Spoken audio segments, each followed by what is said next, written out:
you're getting a live look at the Bayfront in camera. A lot of boats out on the water. Thankfully, in Collier County, the red tide levels are low, but certified meteorologist Katie Walls is tracking other areas in Southwest Florida people need to be aware about. Exactly. So based upon the latest data, the latest samples, unfortunately, not good news for our friends for coastal Charlotte County. So basically, from Lighthouse Beach on Sanibel, stretching up for Charlotte County all the way to Manasota Key in far southern Sarasota, we are unfortunately seeing those elevated concentrations of red tide. So here are the very latest samples, and then coming up we'll take a look at those forecasts as well for tomorrow and what you can expect. But basically from Blind Pass on Manasota Key, we are concerned right now. Alert levels right here in orange extending down to Inglewood Beach right there with the high concentrations that were just detected yesterday, stretching down to Gasparilla. And even for Boca Grande Pass, unfortunately, we are also seeing those moderate concentrations as well.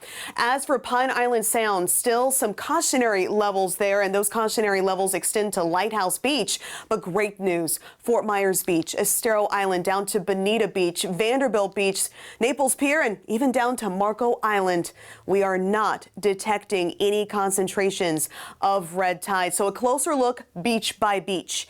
If you head north of Manasota Key up to Venice Beach, I'm not worried about concentrations affecting you tomorrow.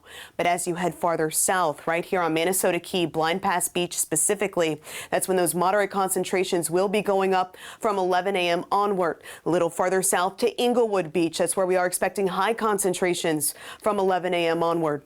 And then farther south from there, Boca Grande Pass, again, those moderate concentrations expected from late morning, continuing through the afternoon and evening. And that's because our winds in the afternoon and evening will become southwesterly onshore flow. So with those blooms situated just offshore, all of that concentration will be forced onshore for those particular spots. Lighthouse Beach expecting those cautionary levels throughout the day, but then you head farther south and not worried about anything for coastal Collier County, including the Naples Pier.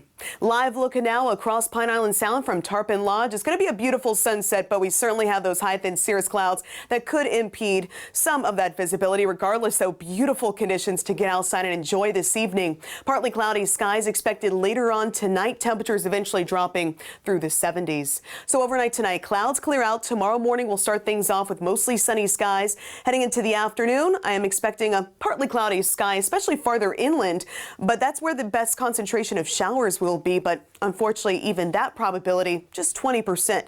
Again, it's because of that wind out of the southwest, so that's going to keep our coastline on the dry side. Best chance for a few spotty showers tomorrow afternoon, Hendry extending into Glades. Fast forward to your Sunday, we'll start things off with areas of fog, heads up there. Otherwise Sunday afternoon could see a passing sprinkle, but as of right now those rain probabilities staying pretty limited over the weekend, 10 to 20% on both days. And looking ahead to next week, the start of April, we are in record territory Tuesday, Wednesday, Thursday, even Friday.